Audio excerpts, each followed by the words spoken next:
My coworker always uses me as a babysitter whenever he goes out on dates, so I made him stop going into the dating scene ever again. I won't bore you with how, but I'm a widow. After losing my husband 10 years ago, I decided to transfer to a different state in my career. I sold our home for a tidy profit, bought a good-size 4-bedroom house, and started new. I've been in this area for 7 years and never really dated. Went on some coffee dates, but nothing that made me want to stop wearing my ring. I know it's sad, but I still wear it even after my husband is long gone. I never felt the need to remove it. After losing my husband and having uterine cancer soon after, making me infertile, I just decided to coast. Enter my coworker, Jason, who transferred in a year ago. He's in the middle of a nasty divorce. His parents live close by and want to sell and move to a warmer climate, but not until the end of the year. Rent and housing had skyrocketed, so I offered him a bedroom. He mentions he can't because he has 2 little girls, 6 and 7, and his wife wants everything but them, and she's willing to sign over rights as long as she gets their house. After a discussion, I agreed to let him and his daughters move in for 30 days as a trial.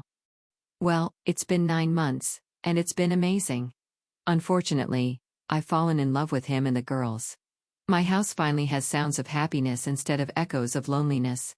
I haven't felt like this since my wedding day when I got married at 18, and I was so scared. I tried squishing down my feelings, but I couldn't. I threw myself back into the dating game and tried going out as much as possible, every time leading to disappointment. Jason came to me last month and advised his parents are moving at the end of this year, and he would finally be out of my hair. His parents would let him move into their house, and he and the girls would have their place. I congratulated him and offered to help pack the house and decorate the girls' new rooms.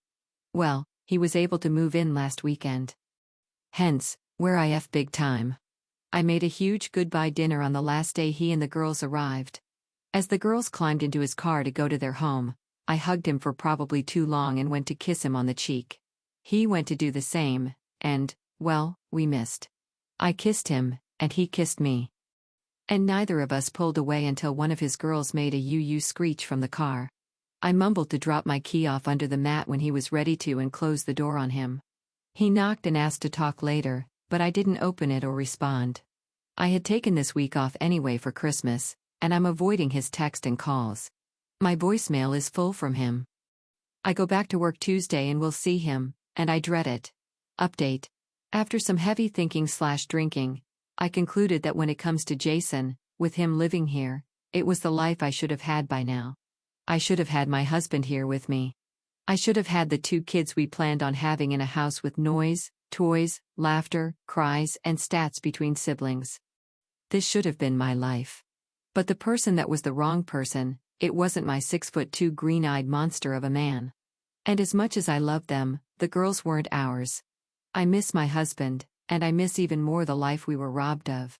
I think Betty White said that after her husband passed away, she wouldn't date or marry again because she had the best, and nothing would compare to it. That's me. That's the truth. Absolutely nothing, and I mean nothing, would compare to my husband. And right now, I don't want anything to compare it to. That's what I told Jason.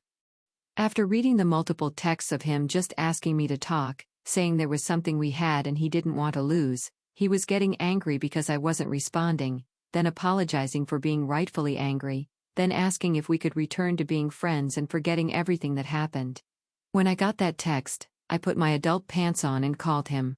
I told him everything above. I told him everything I didn't mention here because it would be too revealing. I told him that he was freshly divorced or will be, and I wasn't the rebound type of person.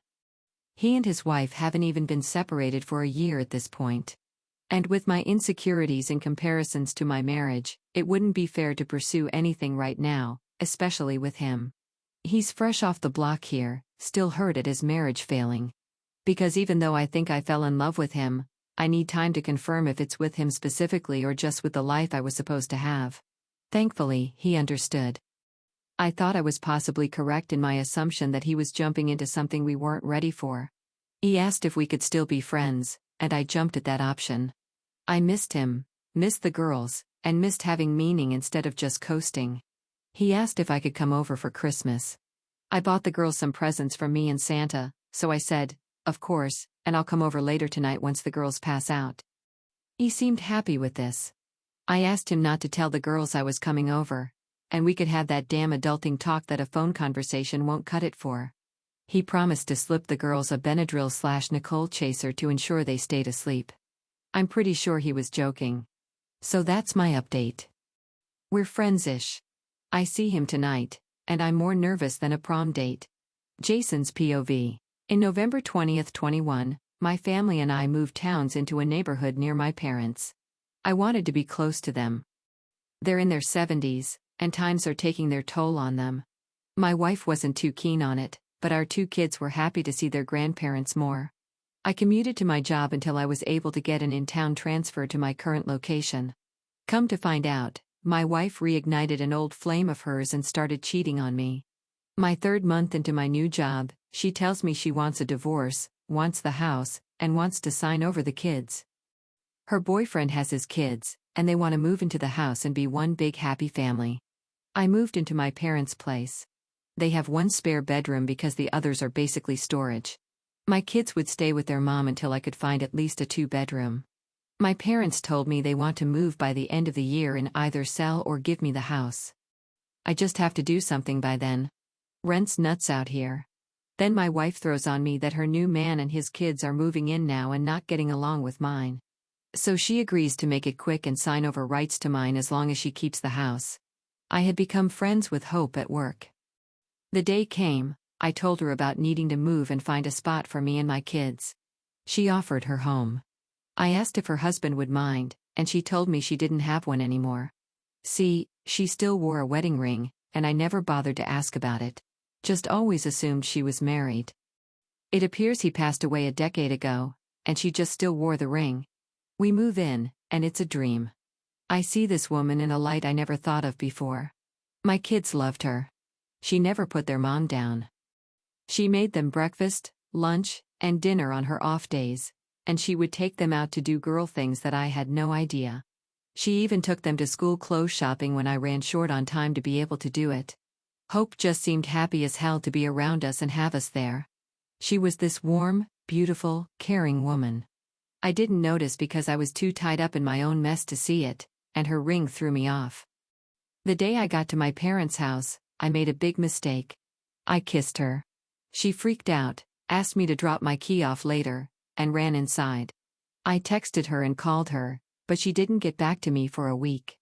She said that with me being freshly divorced, she didn't want to be a rebound, and she didn't want me to be one either. I said she was right, just to placate her, but she wasn't. I asked her over for Christmas, and she said yes because she has gifts for my kids. She came over and spent the night. She slept on the sofa and hung out with us until after dinner. My kids were through the moon with her there, and now they keep asking when they're gonna see her again. We've been great at work, but I keep wanting more. I don't know if I should just date or whatever. She dated while we lived there, but nothing ever happened after the first or second date.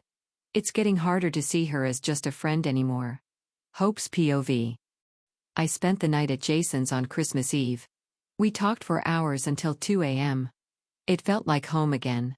We fell asleep on the couch, and the girls woke us up. We did breakfast. We did lunch. We did presents. We did dinner. When I finally left, I thought I had some closure. I noticed Jason was on his phone more often this week. Finally, I got it out of him. He downloaded some dating apps and had a hit. It's not shocking it was so soon. Jason is fucking gorgeous, okay? He doesn't look like he's in his 40s. He is so beautiful. I used to joke with him that he looks like a fucking GQ model freshly stepped off the page. And he's funny. And he's smart. And he doesn't deserve to pine after someone who doesn't know what in the hell she wants because she never thought about it before. He asked me to babysit the girl so he could go out on a New Year's date. I had to say yes, or whatever we discussed, Christmas Eve wouldn't have mattered. So here I am, alone on New Year's.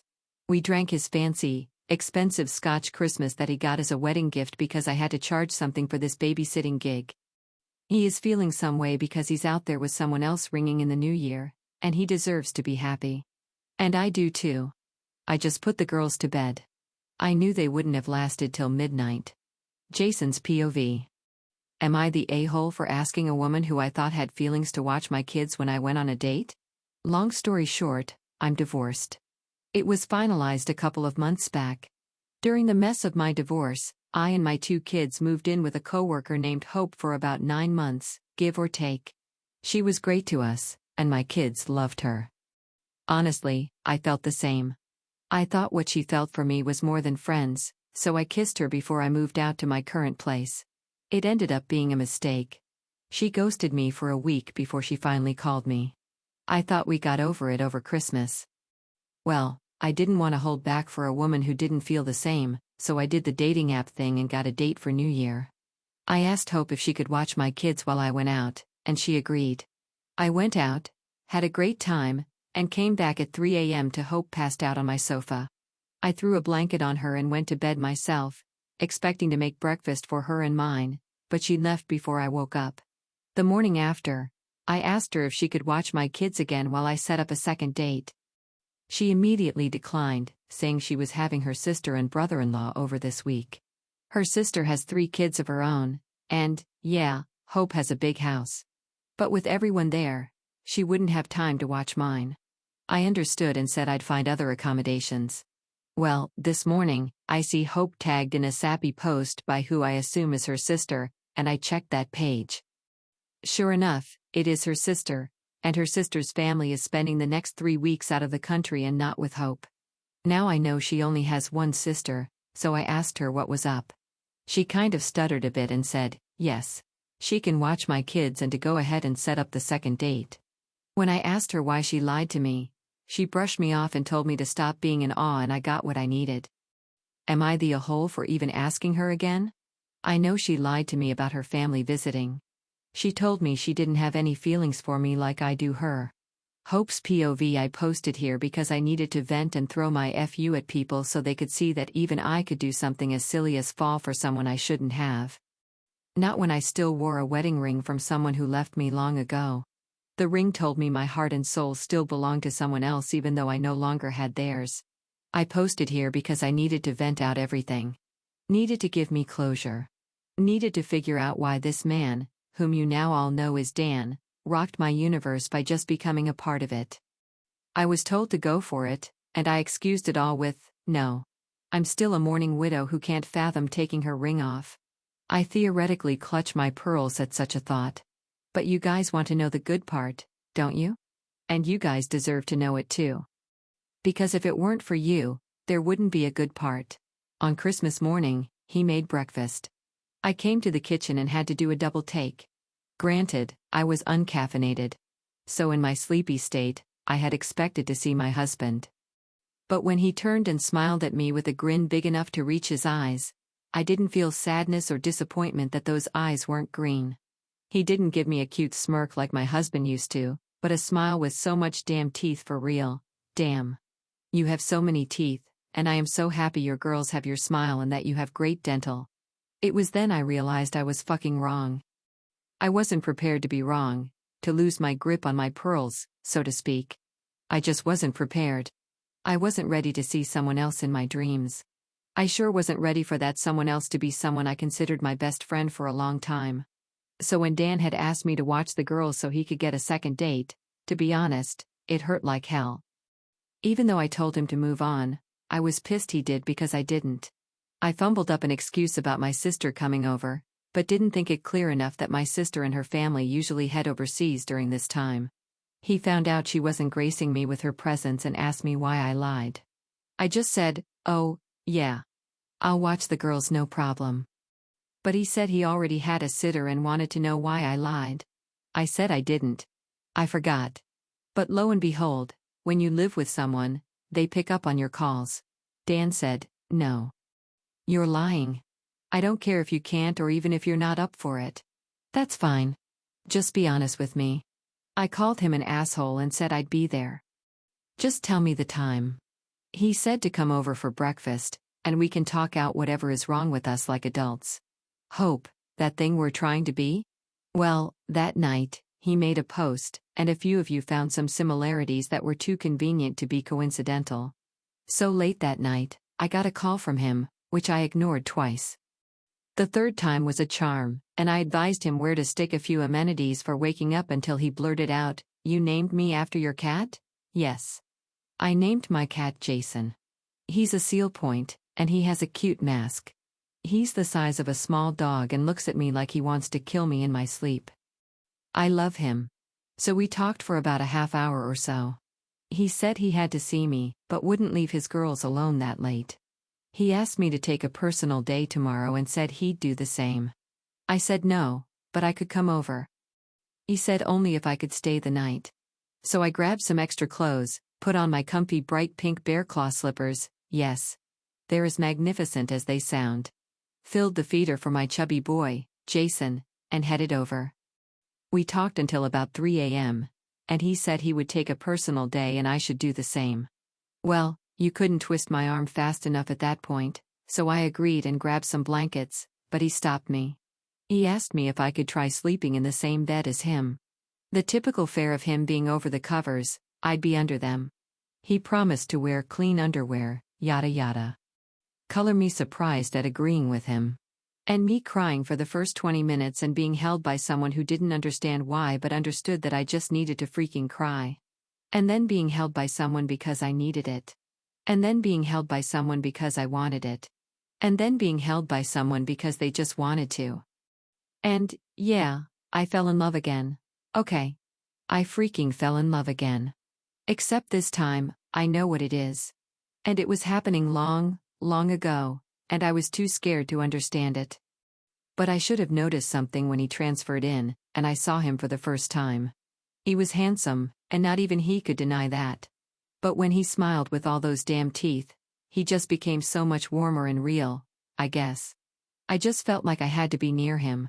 Even when he made terrible dad jokes and gave himself heartburn with his spicy food addiction, he refused to take responsibility for it. I lived for those moments. And when they were gone, I was miserable. I never knew how falling in love felt.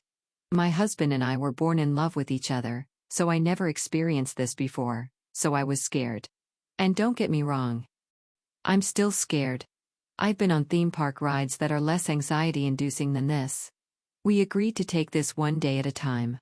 We know we're going to have setbacks, and we know we must hide it from the girls for now. I'm also transferring departments to keep things a bit more under wraps, but we're trying it. We are trying it. We're making it happen. I'm in love with him. I have been. I just had no clue what it was. It felt like I was floating and trying not to sink. And when I met the girls, I had no choice but to drown and succumb to the peace.